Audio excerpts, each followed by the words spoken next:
Hello किसान भाइयों और बहनों, कृषि ज्ञान चैनल की एक नई कड़ी में आपका स्वागत है। किसान भाइयों और बहनों, आज हम तोरिया की खेती के तरीकों पर चर्चा करेंगे, जो भारत में कैच क्रॉप के रूप में उगाई जाने वाली एक महत्वपूर्ण तिलहन फसल है। तोरिया, जिसे भारतीय रपसीड या पीली सरसों के नाम से भी जाना जाता है, भारत के तिलहन उत्पादन का एक महत्वपूर्ण घटक है। विभिन्न कृषि जलवायु परिस्थितियों और उच्च तेल सामग्री के लिए इसकी अनुकूलनशीलता इसे किसानों और खाद्य तेल उद्योग दोनों के लिए एक आवश्यक फसल बनाती है। तोरिया भारत में मुख्य रूप से रबी सर्दियों की फसल के रूप में उगाया जाता है। इसे खरीफ मानसून सीजन के बाद चावल या कपास जैसी फसलों के बाद बची हुई नमी का उपयोग करके बोया जाता है।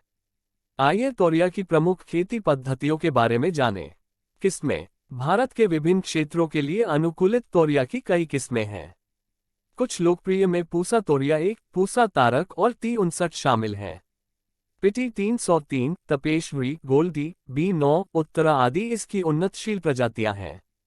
किस्म का चुनाव कृषि जलवायु परिस्थितियों और स्थानीय प्राथमिकताओं जैसे कारकों पर निर्भर करता है।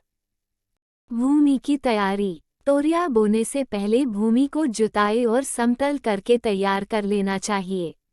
अच्छी तरह से विघटित कार्बनिक पदार्थों के समावेश से मिट्टी की उर्वरता और जल धारण क्षमता बढ़ती है। बीज दर एवं बुआई। तोरिया के लिए अनुशंसित बीज दर लगभग 2.5 से 3 किलोग्राम प्रति हेक्टेयर है। बुआई आमतौर पर पंक्तियों में 30 से 45 सेंटीमीटर की पंक्ति से पंक्ति दूरी पर की जाती है। तोरिया की बुआई का सर्वोत्तम समय मध्य अक्टूबर से नवंबर के प्रारंभ तक है। बीज उपचार। भूमि जनित रोगों से बचाव के लिए बीजों को फफूंदनाशकों से उपचारित करना चाहिए। स्वस्थ फसल के लिए प्रमाणित रोग मुक्त बीजों का उपयोग महत्वपूर्ण है। खाद एवं उर्वरक। बुआई के 3 से 4 हफ्ते पहले से ही खेत में 40 क्विंटल प्रति हेक्टेयर की दर से सड़ी हुई गोबर की खाद या कंपोस्ट खाद का प्रयोग करना चाहिए। उर्वरकों का इस्तेमाल मिट्टी परीक्षण की संस्तुति के आधार पर किया जाए। यदि मिट्टी का परीक्षण न हो सके तो 60 किलोग्राम नाइट्रोजन, 30 किलोग्राम फॉस्फेट व 20 किलोग्राम पोटाश प्रति हेक्टेयर की दर से प्रयोग करना चाहिए। फॉस्फेट का इस्तेमाल सिंगल सुपर फॉस्फेट के रूप में ज्यादा फायदेमंद होता है, क्योंकि इससे 12% गंधक सल्फर की पूर्ति हो जाती है। यदि सिंगल सुपर फॉस्फेट का प्रयोग न किया जाए तो गंधक की पूर्ति के लिए 25 किलोग्राम गंधक या 2 क्विंटल जिप्सम प्रति हेक्टेयर की दर से प्रयोग करें। फॉस्फेट, पोटाश व गंधक की पूरी मात्रा और नाइट्रोजन की आधी मात्रा अंतिम जुताई के समय इस्तेमाल करनी चाहिए। नाइट्रोजन की बाकी बची मात्रा पहली सिंचाई के बाद टॉप ड्रेसिंग के रूप में दें। सिंचाई। तोरिया को इसकी वृद्धि अवधि के दौरान पर्याप्त नमी की आवश्यकता होती है। सिंचाई सुविधाओं की उपलब्धता के आधार पर इसके जीवन चक्र के दौरान 4 से 6 सिंचाई की आवश्यकता हो सकती है। जल संकट को रोकने के लिए उचित सिंचाई कार्यक्रम महत्वपूर्ण है। खरपतवार प्रबंधन। तोरिया की अधिक पैदावार के लिए प्रभावी खरपतवार नियंत्रण आवश्यक है। उद्भव से पूर्व और उद्भव के बाद शाकनाशी का आमतौर पर उपयोग किया जाता है।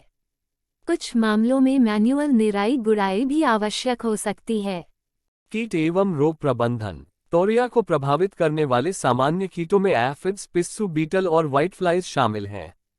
अल्टरनेरिया ब्लाइट और डाउनी फफूंदी जैसे रोग भी फसल को प्रभावित कर सकते हैं। एकीकृत कीट और रोग प्रबंधन रणनीतियों को नियोजित किया जाना चाहिए। कटाई। तोरिया आमतौर पर किस्म और बढ़ती परिस्थितियों के आधार पर बुआई के लगभग 100 से 120 दिनों में फसल के लिए तैयार हो जाती है।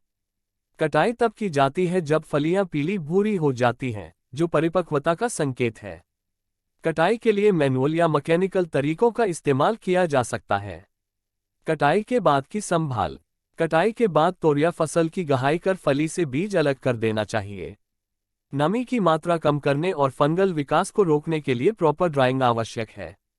अच्छे प्रबंधन तरीकों के तहत तोरिया प्रति हेक्टेयर लगभग 800 से 1000 किलोग्राम उपज दे सकता है। तोरिया भारत में एक मूल्यवान फसल है, जो देश के खाद्य तेल उत्पादन में महत्वपूर्ण योगदान देती है।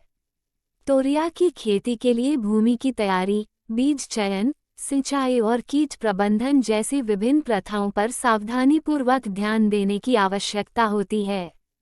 अनुशंसित खेती पद्धतियों को अपनाकर भारतीय किसान तोरिया की पैदावार को अधिकतम कर सकते हैं और खाद्य तेल उत्पादन में देश की आत्मनिर्भरता में योगदान कर सकते हैं।